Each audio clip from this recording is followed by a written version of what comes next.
Well, hey, everybody, welcome back to So You Want to Be in Ministry. I'm Tim, and we here are all about educating you if you're thinking about jumping into ministry, equipping you if you're already in, and encouraging you if you're just hitting a tough season and you're thinking about jumping out. And we also, if you're not in ministry and you attend a church, you are a church member, you're trying to be supportive of your pastoral staff, your ministry staff, we want to empower you to follow godly leaders well. And so we are so excited that you're here with us today for this episode.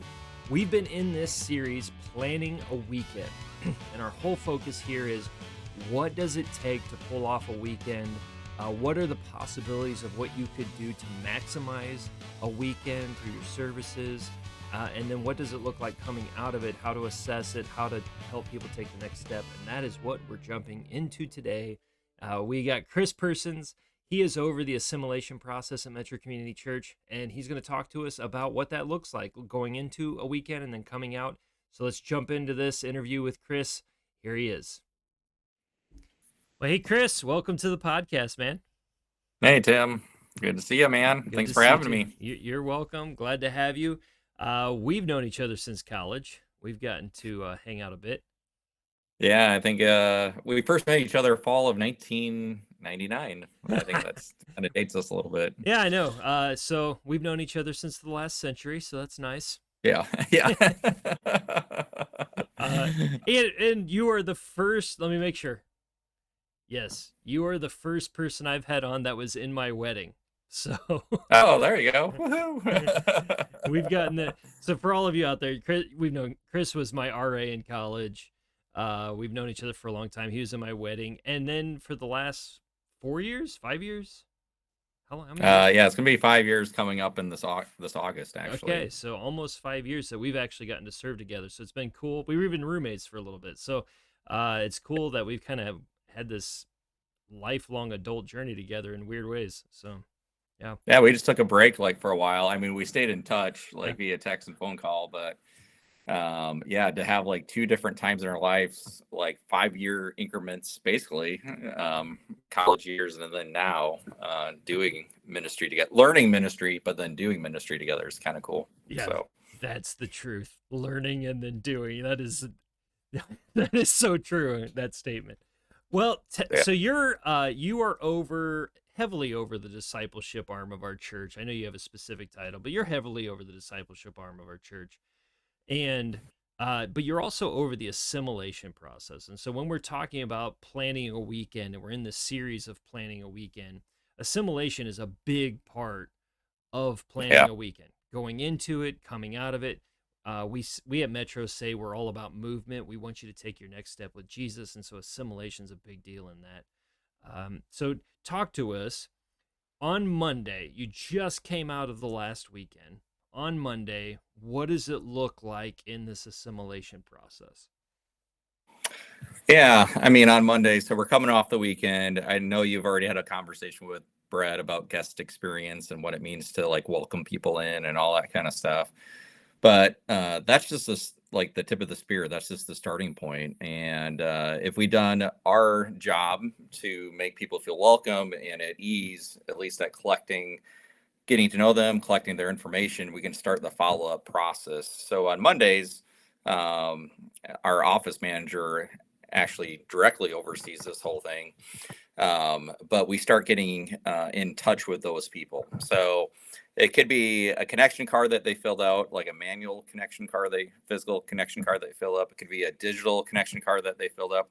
It could be that they went to one of our new here areas, whether that's the tent. We have a tent before the service, so people coming in kind of get captured. But if they're not quite ready to make themselves known yet, we also have a new here area that we call Metro and 5. It's get to know Metro and get to know you, kind of in 5 minutes, where we also collect those cards in a digital format. So we get their information, and then we can start utilizing that to help them get connected to what their next steps are with the church and get them processed. So even that, I was looking at my cheat sheet here. So right away on Monday, we send out just an email, like a welcome to Metro kind of email.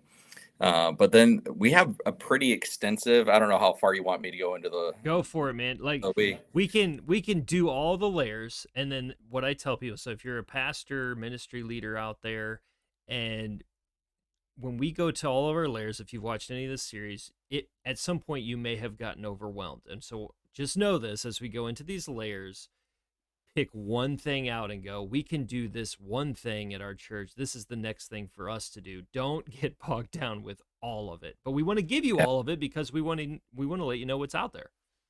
yeah, yeah, I love that. So we start we have a 6 week kind of like intentional calendar that we kind of follow to onboard people that have visited us for the first time, or at least let us know for the first time that they want to at least start connecting to God and to the church. So during the 6 weeks, there's like 12 different touch points, which is crazy. It's a lot. Like I said, I can't do it all on my own. Our office manager helps out with that. We have volunteers that help out with that process and that kind of stuff. But yeah, they get a welcome email. I mean, emails aren't the most exciting, but at least it's a touch point right away. That, hey, thanks for making it to service. And then basically for the next 6 weeks, they're going to get an email or a text, with the exception of week 3 from us. Once again, it's going to be a text or an email from different people within our church. It could be from the senior pastor, who is Seth. It could be from me talking about groups. It could be from somebody else inviting them to think about serving or going to first step, which is our kind of assimilation process, which we'll get into a little bit more later, I'm sure. But all those kind of things. So they're getting text, emails kind of spread out. We don't want it to feel too heavy, but we also want to make sure that they understand, like, hey, we value that you came and we care about you, and we want to give you every opportunity to get connected as possible. And I think sometimes the fear is like, are we doing too much, where people get like annoyed, like, hey, like I don't need to be spammed again Yeah. with something. But we find out, yes, you're always going to have some of those people that feel that way. But the majority of people don't feel that way. Majority of people, if they have made themselves known, want to get connected and are grateful that we're trying to be intentional to reaching out to them and keep the onboarding process going, where they can get connected to a church, a small group, a serving team, whatever that looks like as their next step. And we, I would say on that, I do think it can feel like spam, but I think the difference, at least for our church, is that we're not trying to like force them to take that step. We let them take that step when they're ready. And so when they get something, it's like, well, I mean, I did let them know, where it doesn't feel like, well, I knew this was going to happen when they like, yeah. it was more like I wanted to find out more. Yeah. Correct. Yep. Yep. And the multiple invites to different things is just like, you might be capturing at a certain time of day that they just can't deal with it, or whatever's in the email or text doesn't really resound with them in that moment. But it's just another opportunity, another platform that maybe one out of those, communications that it just hits them and they have a God moment. It's like, this is exactly like, hey, I'm feeling lonely today, and I just got this text about maybe joining a group. Yeah. Like God does those pieces where at the right moment that right communication is going to come through, and then it kind of hits them like, yeah, I need to take this next step. The key to this, I would say week 2 is where we get a little bit more intentional, as far as they do get a letter from our senior pastor kind of welcoming them. Obviously the welcome letter is like the same letter that everyone gets. It's not like I'm handwriting each one and penning it like the Apostle Paul. but we do get our senior pastor to sign it, and just, it's a generic welcome letter, and that's just a nice personal piece that they get, and encouraging them to come back and be a part of what God's doing here at Metro. But then they also get a phone call, and this is from one of our volunteers that kind of is part of our office volunteer team. And we get the most positive from that because it's a personal call, right? Like, hey, thanks for coming a couple weekends ago.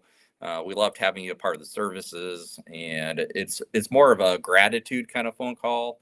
And is there any way that we can help you get connected and come alongside you in your spiritual journey? All right. Now, we always have them, at least if they don't answer, leave a message, like, and just saying who you are, and we love you, we appreciate you. We value you. We hope that we see you again here soon sometimes. And a lot of them, probably a lot of the calls we do probably don't get answered, but out of the maybe 10 or 20% that do get answered, we've seen that God has really shown up. I can even speak to even just 2 or 3 weeks ago. I got caught in a weekend service by somebody that was looking, the lady's name that she was looking for. Her name is Dee, and she's one of those volunteers that makes those phone calls for us. And they were looking for her because she's like, yeah, this lady called Dee, and I think this visitor was thinking that Dee was on staff, and was looking during the weekend service and was like, man, this lady Dee called me soon after I visited. And man, it was just like what I needed in that moment. I was able to share something with her. It seemed like a godsend kind of moment.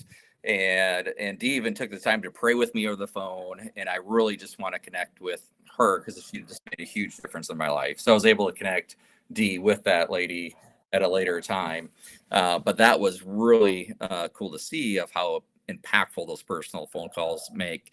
And even if they don't answer the phone, I've even heard from some people, it's like, yeah, I didn't answer because I was at work or whatever is going on, but it meant a lot that they would call me and they just left a message that was, grateful. So, Yeah, yeah.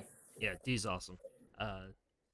I'm glad you dropped her name because she's awesome. She's called Yeah. people from my campus, and I've heard people that are like, who's Dee? Like, I haven't met her. I'm like, she's actually at the other campus. So Yeah. yeah. So I've gotten the benefit of that as well. All right, so that's heavily a Monday thing, or is Yeah. that A throughout the lot week? of those. Yeah, so a lot of those like phone calls Yeah. and get handled anywhere really from Monday through Wednesday, kind Okay. of on that second week of their coming. Yeah. Now, a lot of the other things that we send out, texts and emails, those are somewhat automative, so they happen more on the weekends because we're trying to catch them when they're not at work, Yeah. right? Mm-hmm. So it's more of a process of like inviting them to groups, inviting them to first steps, inviting them to whatever. We're trying to catch them at a time where we think they have the best ability to see it and to respond basically when they're available. So that usually happens more on a Friday, Saturday that we're sending out those communications instead. Okay. So that's coming off of a weekend and dealing with the information. What are you doing heading towards a weekend then? Yeah. So I will heading like into the weekend. We're prepping our areas to kind of receive new guests, Okay. and like I said, you really need to have it established. And this might overlap with a little bit from your last one, but we have to have a new here area that captures people coming in. I would say the majority of the people coming in that stop by that new here tent. It could look different from church to church, right? How you establish this, but you just have to have a place where they can come and feel not only welcome but even get some clarity. So Yeah, we got a wide. Oh, go ahead. let's do that because we do have several different areas. So let's just cover the different areas so that as we talk about it, they have an understanding of Yep. what we're doing in these spaces. So you've talked about this tent, this new here tent. What is like what's in this new here tent? What are they trying to accomplish? What are the volunteers, ministry people Yeah. that are in there? What's going on with that? Yep. So we have our new here tent at the Edwardsville campus. We have it located outside actually because we want to make it super visible, like you can't miss it kind of thing, right? So if you're a visitor coming, it doesn't blend in with anything else. It really stands out, and it says new here on it.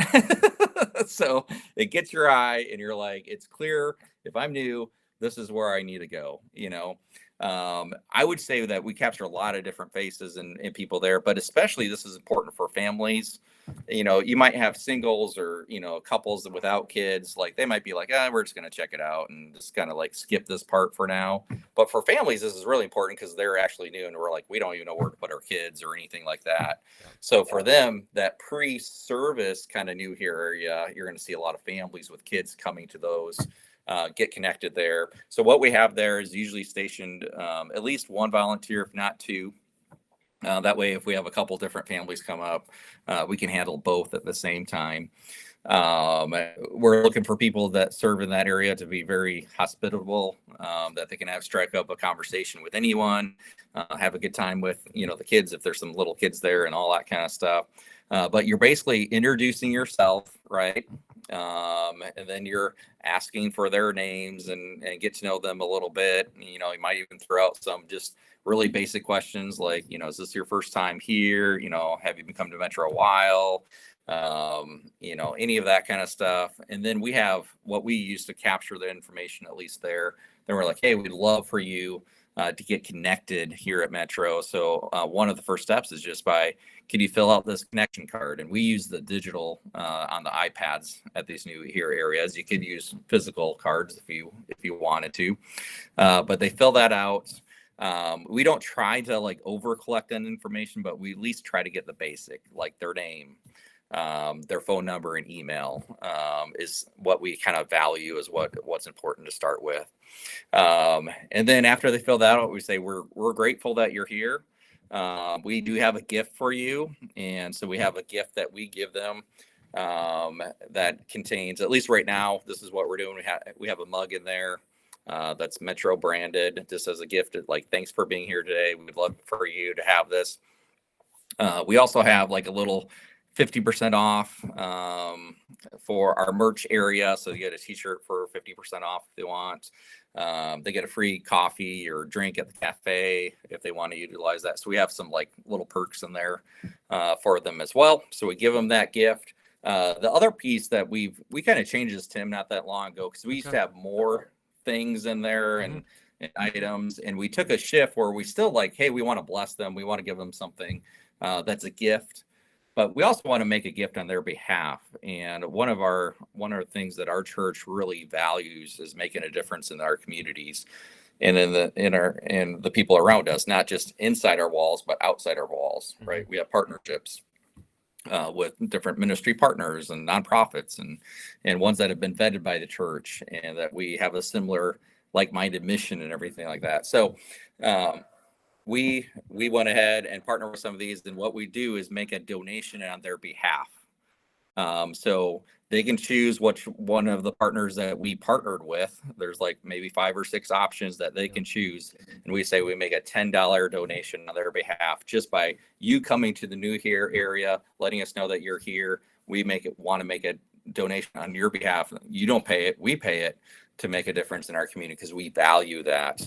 And that's kind of stemming out of like, the culture that we live in too, where people are looking to seek a church home, really value a church that is proactively making a difference in the community. And it sounds like a no-brainer, like, yeah, we should be doing that. This is just one tangible way that we're doing it as part of our assimilation process to get more people connected to God, to the church, is saying, hey, right away, we're going to do something to make a difference in a community just by you coming to the New Here tent outside. And it's there's moments where a person that might be on the fence hears that and is like, you know what, all right, I'll do it. I'll throw $10 towards some organization that probably needs it, and it's just because I said I was here, and I get a cool mug. And I will say it is a cool mug. The people that are not new here, that are regular attenders or members, they definitely want it, and you only get it if you're new here. So yeah, totally. And we kind of do that intentionally, is like we have some exclusive stuff that's really not offered to the general public and only offered for the people that are new. So we try to incentivize that in some ways. Is like, hey, this is not something you can even buy from us. Like you have to be a visitor and you have to come to the new area to get it, so we try to do something special with that. So that's before service. So that's the New Here area. Tell us about this Metro in 5 that you let us know about. What's happening there? Where do you try to station it? Yep. And I know we're learning on this. Is something we are learning this side. We just launched. Yeah. Yep. So once again, the New Here for us, what we're doing, New Here tent, is to capture people before the service, but you still have to have a place to capture people after the service. And so we opened up a New Here area. So they're both New Here areas. They're just same purpose, just a little bit different how we conduct them, right? So this one we have stationed right off our lobby in a space that it's in like a separate nook of the lobby, so it's kind of closed off from the rest of it, so it still feels like you're not walking into a room where you feel entrapped if you're a visitor. but it feels a little bit more cozy. So it's almost like if people remember malls, it kind of has one of those storefronts where you got three walls, but then it's like open in the Yeah. front, Yep. right? Yep. So they can walk in there and interact with somebody. So we call it Metro and 5. It's for new people. You can come in. Once again, we have a couple of people, volunteers there stationed to greet them. Once again, we got the iPads. Once again, we have the gifts. So it's all the same kind of stuff that we have.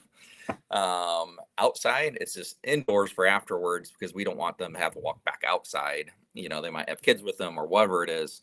So in this room, we also allow, because usually they're not as rushed as maybe as what they would be before the service. Hey, I need to get to the service. I need to get my kids checked in. This is a spot where they could, I would say, simmer a little bit longer, right? And that's why we call it Metro 5. And we're going to be a little bit more intentional about like, hey, do you have more questions about the church? Anything like that. We even put, because most likely if they did have kids, they picked up their kids and now they're there. We even have just a drawer with some little toys, trinkets in there that the kids can pick out something so they have their own gift, and partially keep them distracted for a few seconds while we talk to their parents as well. So that's been a big hit with the kids, at least that come in there. But then the whole purpose of this Metro and 5, once they get there, we welcome them, we get their information, we give them a gift, but we don't want to leave that space without us. And this is where the administration funnel kind of comes into, or assimilation funnel comes into play, is we want to invite them to their next step. And their next step is taking what we call first step, which is our class. Yeah. So first step class is all about how you get connected. Tell us about first step.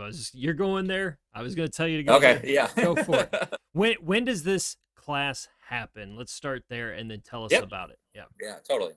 So we offer, it varies from campus to campus. At our Edwardsville campus, currently we offer it at least once a month, but there's some months that we offer it twice. We have found out this has just become a fairly popular class for people to engage with that are new to the church, maybe new to their faith. And it's just a one-time kind of class. So we offer it multiple times a year. Like I said, once a month, if not 2 times a month. And then at our Vandalia campus, currently we're offering it once a quarter. A lot of times these classes do fill up, and they have great participation in them, which is awesome.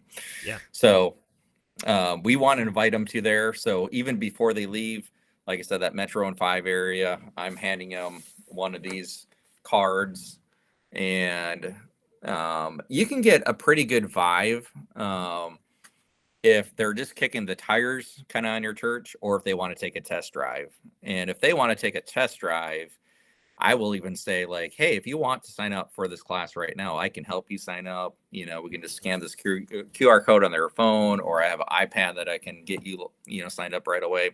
Like as you interact, you can kind of gauge is like they're ready and they want to, So we try to streamline it as much as possible. So sometimes it's just like, I think they're kicking the tires. I'm not going to be pushy, but here's an invite. There's other times it's like, I think this person's ready. I think they're going to say yes if I offer to sign them up. And there's a lot of times where that happens. There's some people that they're going to Metro and 5 hoping it's first step. Like they're like, yeah, is there more? Yeah, but do you have more information about your church? Like, and you're like, yeah, you want to go to first step?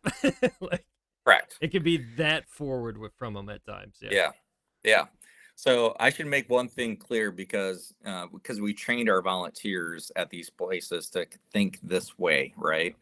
And since First Step is all about getting, once again, connected to God and the church, like those are the 2 purposes of the First Step. So we want everyone to go through First Step. We don't want them to bypass the assimilation process. We actually want to funnel them in the process. So if we have somebody come to the New Here area or tent or the Metro and 5 area, and they say, hey, I want to get connected to a small group, or hey, I'm interested in baptism, or hey, because that's getting connected to God. Hey, I want to be in a small group that's connected to the church. Hey, I want to join a serving team, or interested in that's connected to the church. Hey, I'm interested in what it means to know more, what it means to be a follower of Christ, getting connected to God, right? So we can address those things. but we train our volunteers to say, because we don't want to bypass the assimilation process. We say, address those things with them, and then say, that is the reason why you really need to come to First Step. Because we cover, if they're SML groups, we talk about how you get connected to the church, and part of that is how you find your life-giving community during that time. Plus, you can answer all these other questions, and we kind of cover these things. And when you say it like that, because in the past, I've been involved into this, is like, oh, let's get you connected to a group like this. Yeah. And they're connected to a group, but we miss all the other things that could benefit from them taking First Step and actually getting into the assimilation funnel. We want to get them in the funnel and go through the whole process and not just bypass it. So now in this, go ahead, finish your thought there, but I do have a question. Okay. Yep. So they still could join a group or a serving team before they take First Step. I'm just pointing you to the importance of taking First Step, and if we can get them in the funnel, let's get them in the funnel too. Yep. So what do you cover in First Step then? So if a church is like, okay, so you want like this starting place called First Step, and whatever your church is going to call it, what things are you covering at this like launching into Metro assimilation? What are we covering in a class like that? Yeah, that's a great question.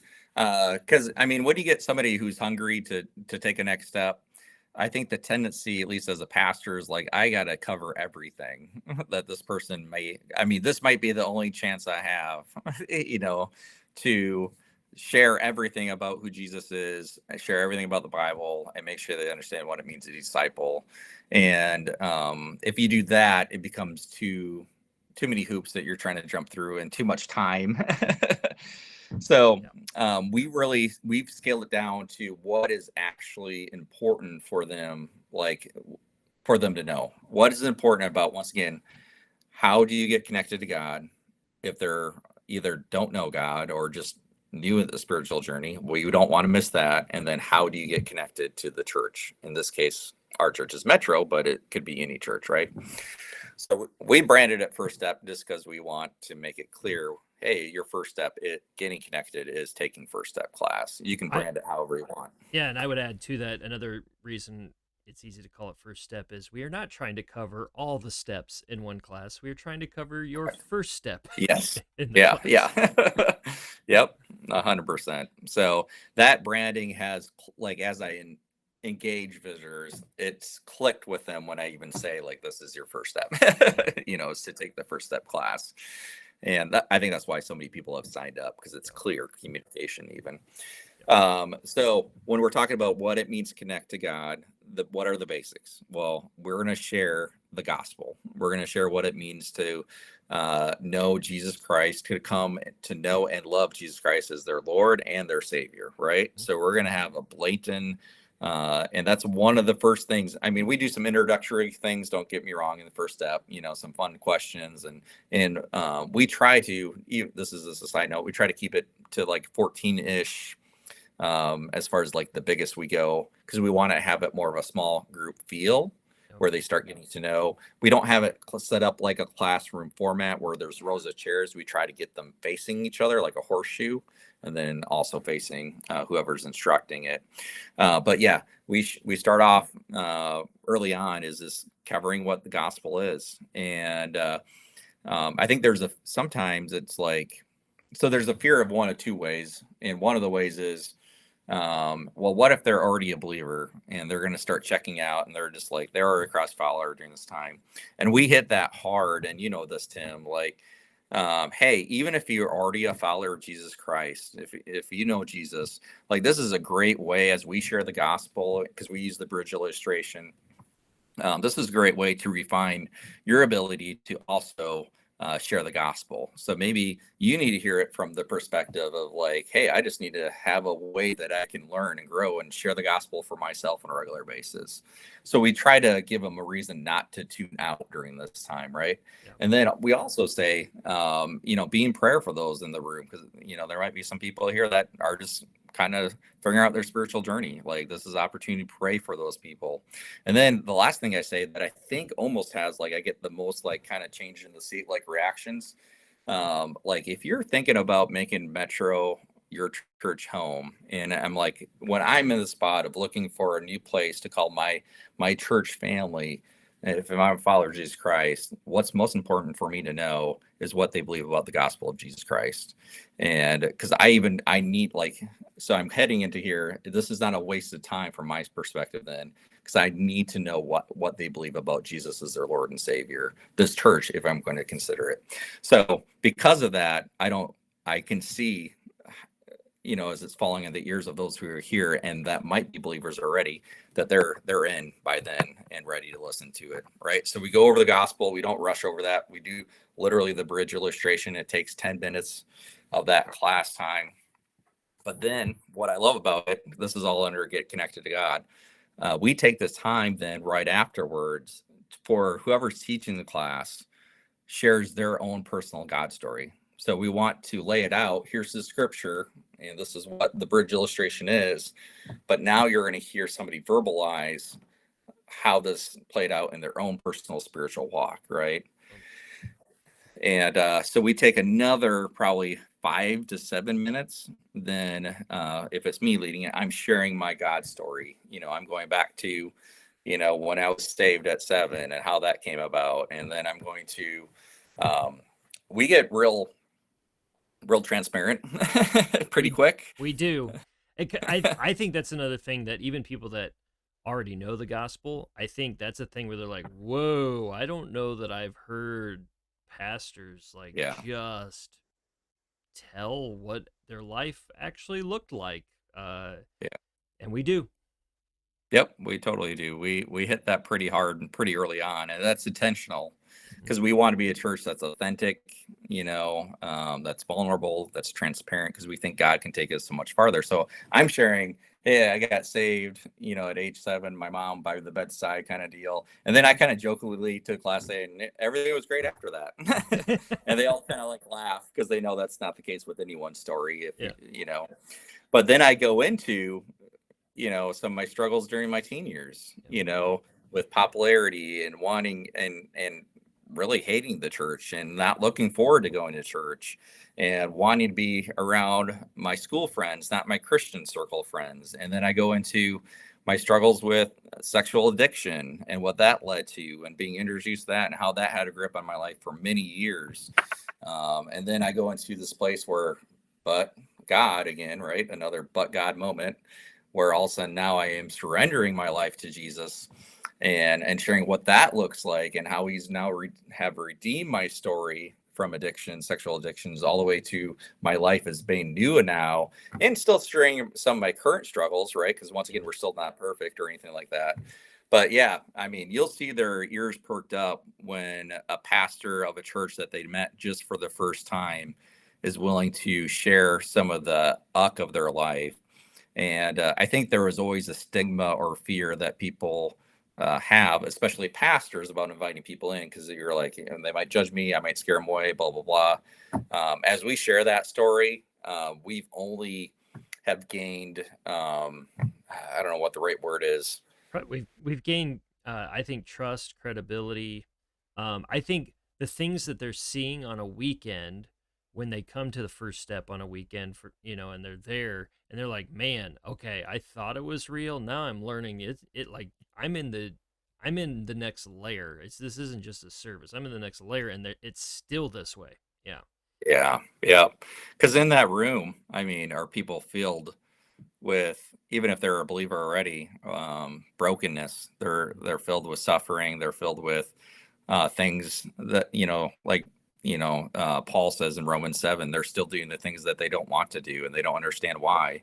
And to have a pastor be able to say, hey, I know that the struggles are real. I know that temptations are real, but this is what God's doing and actively doing. And now they have a chance, right, to hear something and just be like, that's what our culture is looking for. Is they're sick of fake, they're like social media, fake stuff.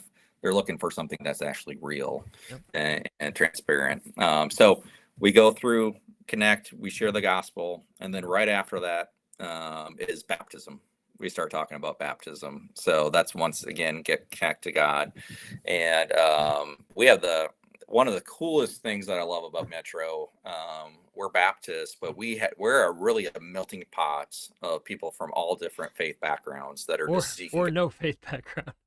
or no faith backgrounds, right? Yeah. So I when I get talking about baptism, I always like to start the question is just like, hey, open it, because once again we're trying to do group discussion time a little bit more, and I go into that time. I'm like, hey, I would just love to hear, what's your guys' kind of spiritual journey, like what faith backgrounds do you guys have? And I try to start off like, hey, I have Baptist background, I have non-denominational kind of background, which just means you're kind of Baptist with a fancy name and logo, like they always say, but I try to let them like, hey, I have even different backgrounds. And then pretty soon, like, it's an easy question to ask, right? We're not saying anything's right or wrong. We're just asking what's your, so we got Methodist, we got Lutheran, we got, Catholic, or like you said, like, I'm just figuring out for the first time. I don't really have any background, or, so we get like, it's always like 4, 5, 6 different kind of backgrounds to it. And when I go into it, then the baptism section, I ask that question, and then I'm like, one of the reasons I ask this question is because one of the reasons why we have so many different kind of denominations and faith beliefs is because we have different ideas about even what baptism is, And I'm like, we're going to set this aside and just look at what the Bible says about baptism, and not what a certain denomination says, but just what does the Bible say what it means to be baptized. And then we go into what baptism is.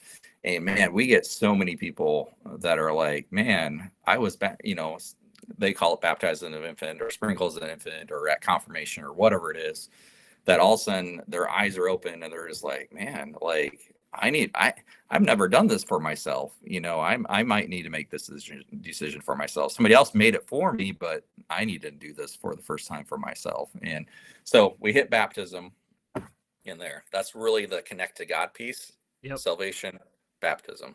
Those are what we think matter. Connect to the church, which we say, hey, these are ways that you can connect to the church.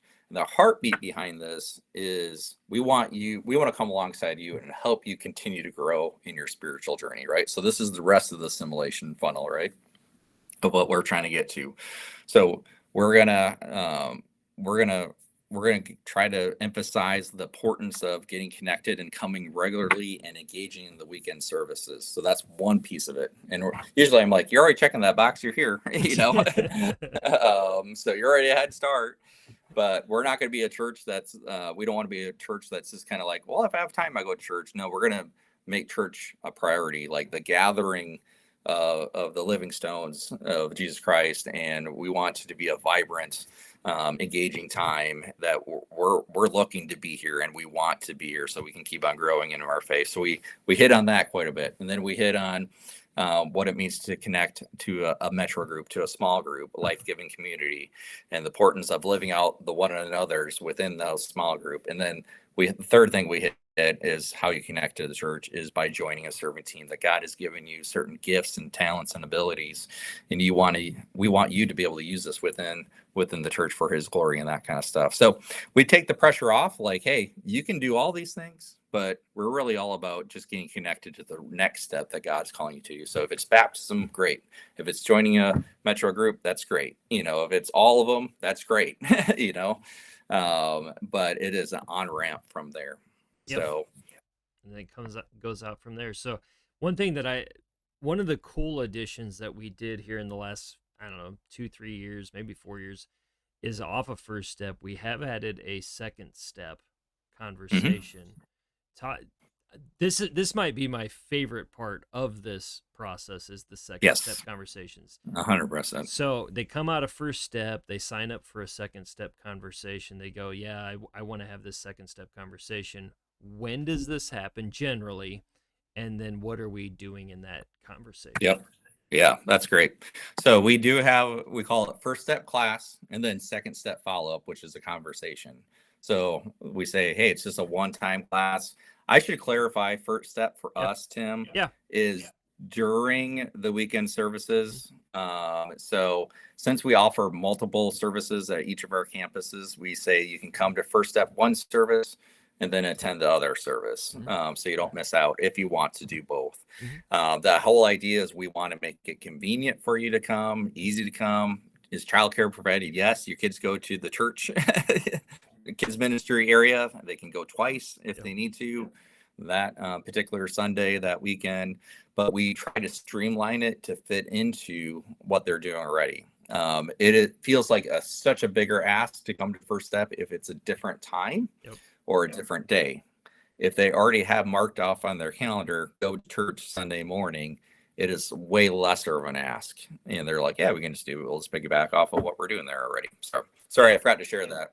Yeah, and we also know, I'll just say it this way, we also know that not everybody's going to do First Step and a service. And so if all they do is First Step, that is a step they took that week. We're willing to sacrifice them attending a service for them to go to First Step.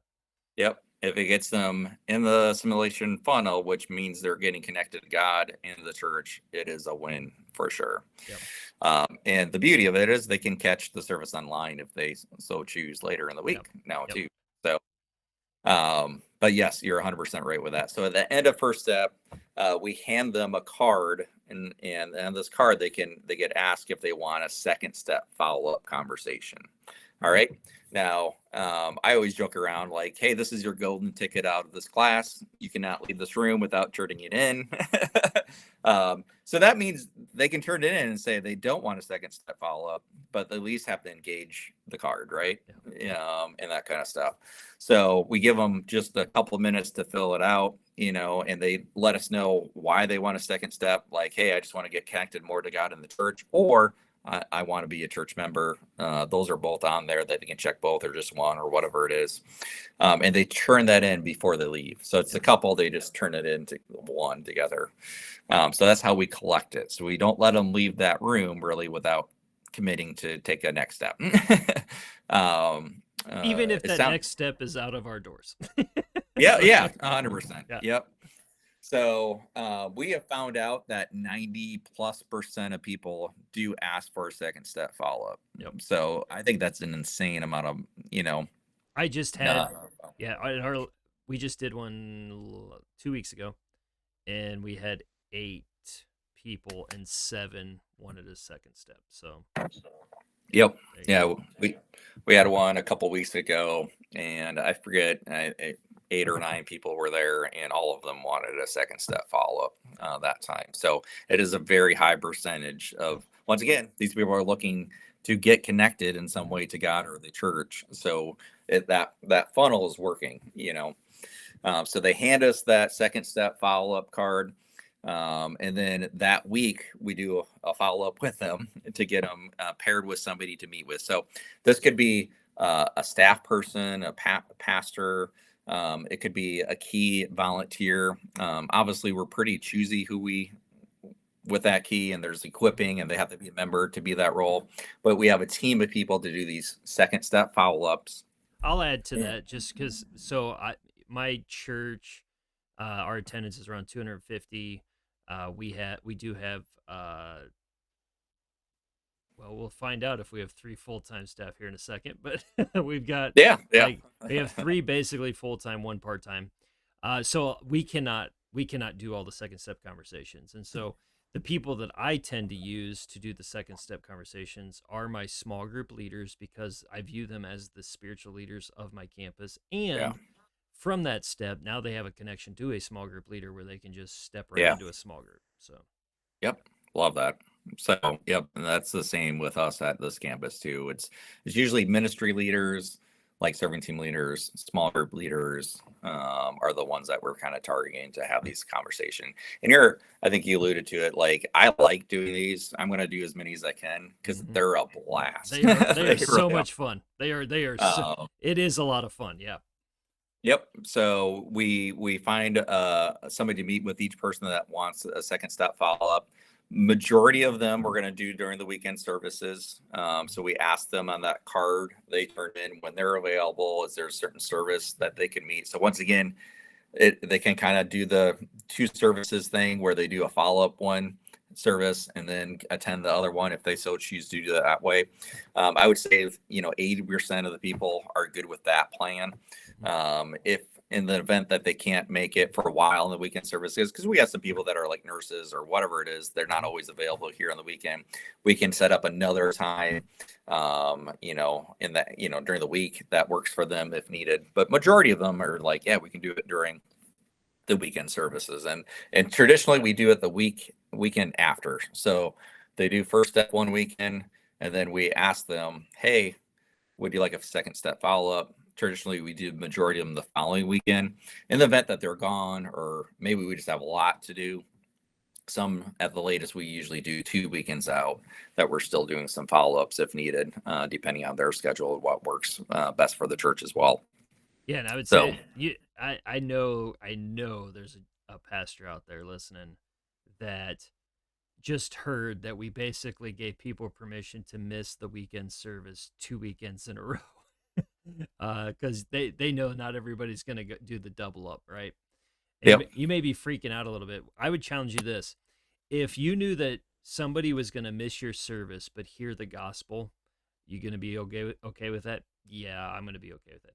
If you knew that somebody was going to miss your service but get to tell their story about what Jesus has done in their life, or maybe, because this has happened in second step conversations pretty regularly, accept Jesus in that yeah, conversation, yep, I'm okay with them missing that service to accept Jesus into their life every single time. Um, yep, so do I want them to do both? Yeah, I do. If they're going yep, to choose one, I'm okay with both of those weeks being first step and second step, because yep, literally their spiritual life may go from death to life as a result of those 2 weekends. yep. Yeah, 100%. So, yeah, it is a little overwhelming to hear about, especially if you only offer one service. Yeah. But the benefit there is so great. We've had people, like you said, we've had people accept Jesus Christ as their Lord and Savior after first step.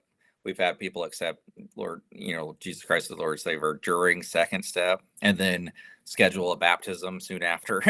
Like, I mean, this Yep. is like huge spiritual momentum for not only for their lives, obviously, right, but also for the life of the church. Like, and it is so cool to see those things happen. So, yeah, second step is just I mean, it's a key part of it. They're a lot of fun. So when they come to second step, then we meet them. We find like a private area in the church where we can have a conversation with them, just one-on-one, or if it's a couple, we can meet with a couple. Like I can meet with a couple, and during that time, I emphasize like, hey, this time is really just what God's laid in your heart and how you want to get connected to Him and the church, right?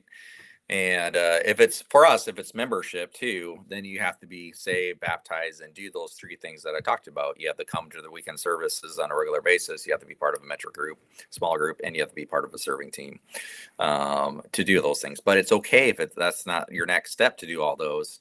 If you just want to do one, that is a huge win and momentum in your spiritual walk. And I want to help you get connected in those areas. Let, So, let me ask you, Chris, just on the second step, because I've only gotten to do a few just because my role, I don't always get to participate in the second step side. yep, But the few that I've done, because of the vulnerability of the facilitator sharing their story on first step, are you seeing vulnerability in sharing their story on yeah. second step? That's great because just like we want to get them connected, I always say the first thing though I want to do is hear your God story. And some people don't know what a God story is. I just say God story, your spiritual journey, or if they come from some circles, your testimony. Like I just phrase it different ways until they're like, oh yeah, I know what you're talking about. But then, like you said, Tim, I refer back, whether I taught first step or somebody else taught first step. I'm like, hey, if you remember, they're talking about the bridge illustration, what it means to get connected to God. And then afterwards, the leader, he shared or she shared kind of her God story. And that's what we're asking you to do. Like, invite us in, tell us a little bit about your spiritual journey and God story. And you're absolutely right, Tim. I'm running out of like fingers and maybe even toes of how many of those conversations have gone into them saying this. Like, so this is might be their first time meeting me if I didn't leave the class, or at very much maybe second time if I did leave the class. And literally they're saying, like, I don't know, like I haven't ever told anyone this before, but this is like a significant part of my God story. Yeah. And you can imagine what it is. It's either um, something that they've been ashamed of, like a stronghold of sin, and they want freedom from it, which is awesome that they're like, hey, I feel like I can bring darkness to light, even in this conversation with somebody I just kind of met because of that vulnerability. or there's some kind of significant suffering in their life that they haven't invited people into yet, right? A broken home, something that they didn't want, somebody sinned against them, whatever it is, abuse, whatever it is, and they just feel like, hey, I would say I'm calling it this, but they feel like they can vomit on somebody Mm-hmm. that they've been holding in this vomit for a very long time, and there's a Yeah. good release there. So that I recently had a second step conversation with a married couple, and it was basically, I would say, basically the second time that we interacted, and the wife just shared her story, and she went to like a place where I'm like, wow, okay, Yeah. and she even said afterwards, she was like, I wasn't planning on sharing any of that. Yes. Yeah, that's 100% what I get all the Yeah. time. Or it's like you're the only like they're like, wait a second, like my spouse knows, and maybe one other person, like good friend. You're like the third person that knows this. Yeah. And obviously we have confidentiality there and all that kind of stuff that we're going to honor. Yeah. But because of that vulnerability early on, we we are accelerating their process for spiritual growth tremendously.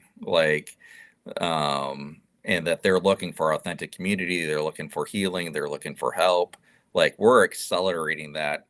We're maybe 2 3 years 5 years down the road that it would take for them to actually come out with somebody eventually to be comfortable enough to share something that to actually have hope, to have handles on it, and to get victory in it. We just accelerated that immensely to actually help them. Yeah. So Yeah. I agree with that.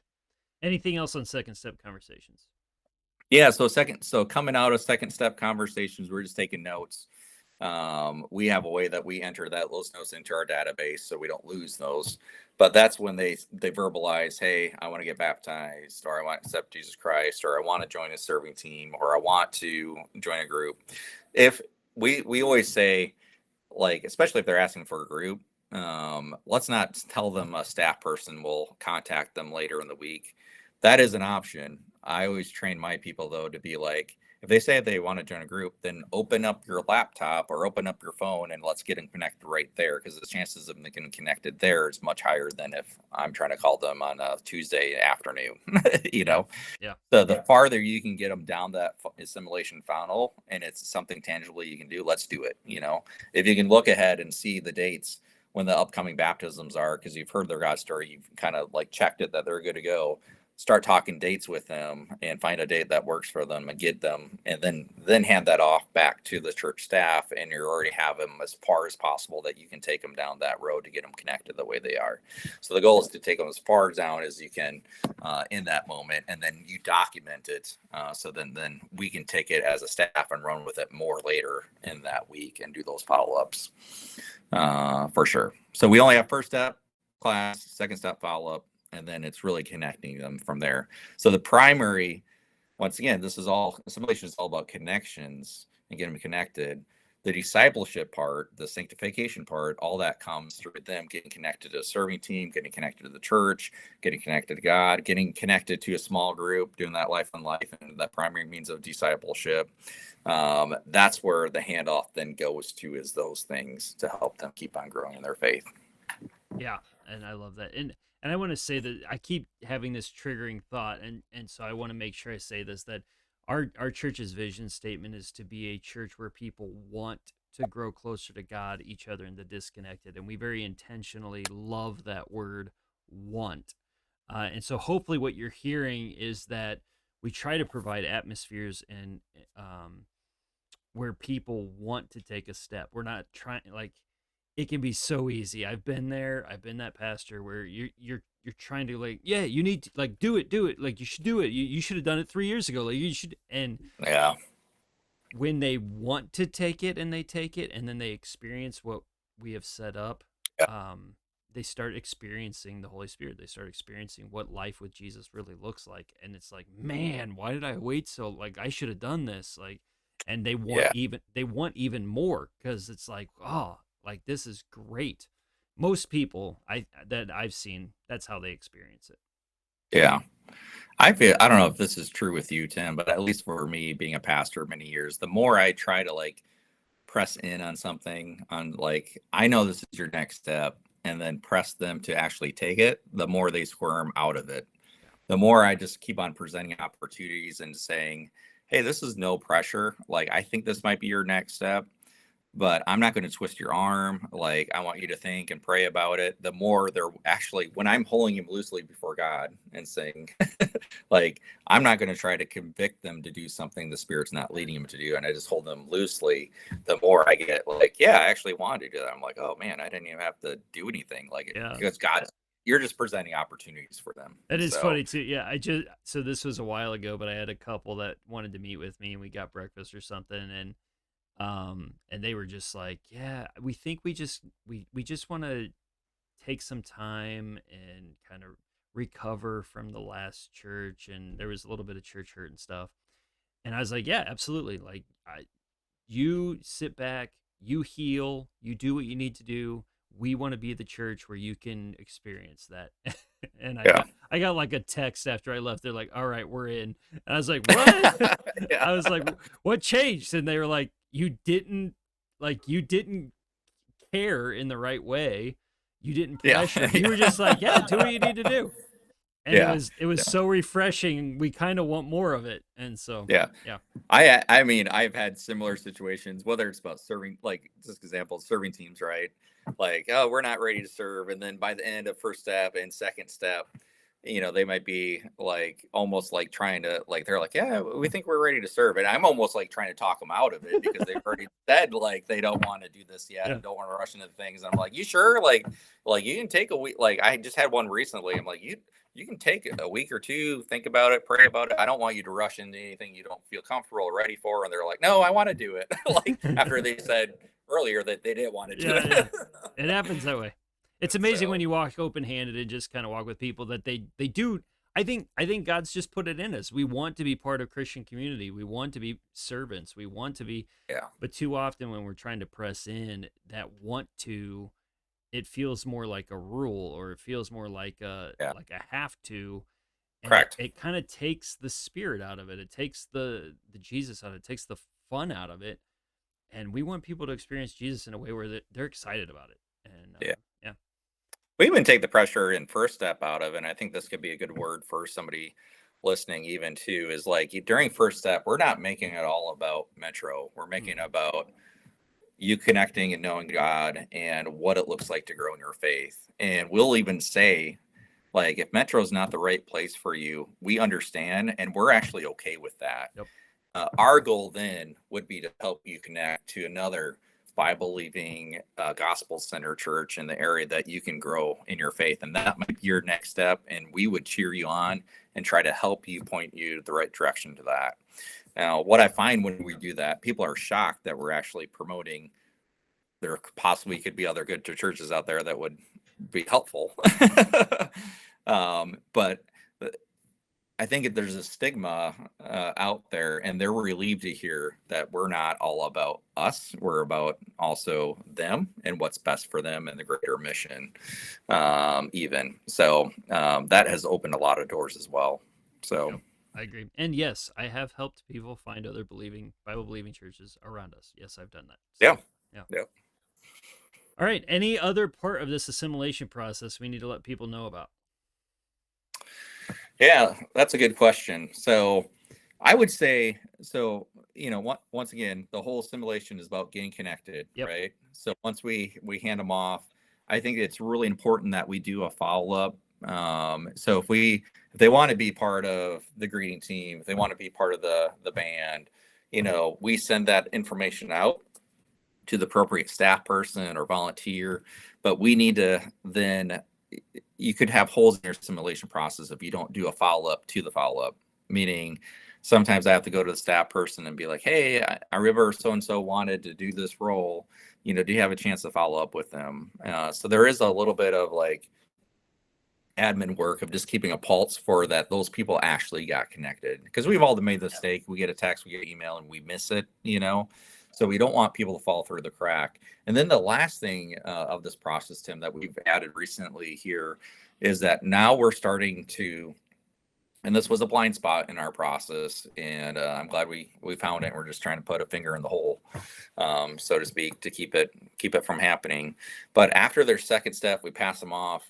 We haven't done a good job of then rechecking in a month later to see where they're at as far as getting connected. Maybe those key volunteers, staff people have done what they can to reach out and that kind of stuff. But we haven't done a circle back. So we're starting to implement where we get a notification triggered in our system to say, hey, it's been a month since this person has taken second step. Let's give them a phone call. Let's give them a text and just say like, hey, I know these are the ways that you want to get connected concerning your second step follow-up. Have you been able to get connected? Is there any other ways that we can help? So we're really trying to, that's the biggest thing that we're learning and discovering, is that we need another kind of foul swoop to make sure everything's getting captured. Yeah. Because something could have get missed in communication, and we don't want that to happen. And they could have tried the ministry area and just hated it and like, That's true. oh, it's not for me. And one thing that I try to let people know is hey, we're okay with failure. We're okay with you trying something, going, I think I might like that. And then we're Yeah. okay if you get into it and you're like, I do not like this, and get out of it and get into something else. We're fine with you trying things. That is okay with us. So, and Yeah. That's you don't have to know what you're doing. Like we have sound people and technology people. They did not know what they were doing when they stepped in, and they're yeah. very, very good at it right now. But they just were willing to try it. Yeah. That's a really good point, because people, the fear of maybe getting connected to a small group, well, for example, could be, what if it's the wrong small group? What if I just don't gel? Whatever the case is. And just to take that pressure off and be like, hey, if it's not the right fit, we got other groups. Like, that's okay. We've even trained our leaders to be okay with you saying, this isn't a great fit. Can I try a different group? Their response is, yes, go ahead. We're not offended. Yeah. We just want to see you get connected, right? Yeah. Same with serving teams. And I like what you're saying there, is like, hey, we got people in place, because we want to live out Ephesians 4. Like, our role is to equip those to do the work of the ministry, so that they can bring them along in their maturity with Jesus, walk with Jesus Christ, right? I'm paraphrasing, but we've equipped them so that they can equip you and train you to do this. So if you feel like you have some passions here about this ministry, but you just don't feel like you know how to, that's okay. We'll help you get connected. Another piece I just forgot, Tim. Do we have a couple more minutes? Yeah, go for it, man. One other piece that I forgot about, second step. I don't know how I forgot about this, but at the end of the second step, we do offer a VIP tour too. This is cool. I think this is a cool aspect of it. Yeah. Yeah. So we offer a VIP tour. So we've kind of gone through their testimony, their God story. They've talked about how they want to get connected. We've tried to help them get connected as far down as we can and plugged in. And then we're like, hey, we would like to give you a tour of our church. By this, we kind of know they want to be part of our church family, whether it's just kind of like one step or all the way to membership, right? I'm like, we would like to give you a tour, kind of the building, because most of these people are maybe only be coming just a couple of weeks to a few months, right? And I'm like, the reason we want to give you this tour is just so, if one, you just feel like at home here, you kind of know the ins and outs of where everything's at and all that kind of stuff. We want you to feel at home, and like, this is really your church family. So some of these people have never been in the kids area because they don't have kids, right? And I'll say, like, maybe you'll invite a neighbor that has kids. Wouldn't it be nice to be able to take them up and show them where the kids area is? And they're like, oh yeah, that makes sense. So we're going to have to give them a full tour of the place. Now, part of that tour is very intentional too, because if they have said, hey, I would like to get plugged into, for example, they want to get plugged into the kids area. Well, I will just use that example. I want to get plugged in. This just happened this last weekend. Hey, I want to get plugged into Metro Kids and our special needs ministry. So what's going to happen when I do our tour is, wherever they say that they want to get connected, I'm going to take more time in that specific area, right? So I'm going to take more time in the kids area than other areas, because I want them to get a sense of, like, they can see themselves serving in these areas. I'm going to introduce them to a couple of servers here and there. I'm definitely going to introduce them to the person that's overseeing the Metro Kids director, the staff person, and have a brief interaction and tell them, hey, later this week, this person is going to be reaching out to you about getting more plugged in. And if they have a face and a name now, and they've actually met the person before they actually start their orientation and start serving. So that would be the case with any ministry. I'm trying to make those connections. So I'm trying to make them feel at home, but I'm also taking them a step further, getting connected, seeing the areas where they're going to serve, and also connecting them to the right people and ask them some questions like that, right? So if I come across a server, I might even say, what do you see God doing up here in our Metro Kids area? You know, because this person's interested in serving, and they hear that, right? Is that now they're even more likely to show up for orientation and all that kind of stuff. So Yeah. I want them to see and experience all those things. And I show them all the nooks and the crannies of the whole place, you know, yeah. And the feedback we've gotten is like, we love this. Like, this is awesome. Like, I didn't even know this area of the church existed, you know, like, wow, this church is bigger than, you know, whatever it is. I want them to feel at home. And it's just another layer of getting them connected through the VIP tours. So, Yep, I love that too. I'm looking forward to actually being able to do this. Like, yeah. we can do it to a very minimal level right now, but yeah, I'm looking forward to being able to take them through an actual building. So, yeah. Cool, man. Any last words for us before we get out of here? I don't think so. I mean, that kind of sums it up. And I think whether you're big church, small church, there is a, you know, it's not that there is a one step, you know, kind of thing that fills it all, you know, but it's just, you know, because I started in a small church and then kind of medium church and now large church. It's more about just being intentional. Like, have I thought through a strategy, a process that works for the size of the church that I am, that keeps on getting people connected to God and the church. That's all it is, assimilation process. And so you don't have to do a grand scale thing. You can do a smaller version of this. But when I was at a smaller church, that wasn't even on my radar, you know. And so if you can just take a couple of things and implement it, I think you're going to see that it makes a huge difference getting people connected. And if you can automate, because that's really easy. Yeah. Cool, man. Well, I really appreciate you coming on and sharing this with us. So, and planning your weekend, don't forget about assimilation. Keep people moving to the next step, specifically with Jesus and the church, but keep them moving. All right. Thank you, Tim. Yeah. See you, dude. Yep. I hope what you keep hearing over and over again is, because it's a lot of information and there's a lot happening. And I want you to hear that in the midst of all of those details, like, yes, you may not have the staff that Metro has. You do not need to do all these things. Find one thing that can make one area of your weekend better, and then do that one thing. And then as it becomes normal, you may add the next thing. These are just steps to take. We are constantly learning. We are constantly trying new things. We're constantly adapting and shifting. That's how we've gotten to some of these places. We just added one thing in, and over time, it's built into this. So don't get overwhelmed.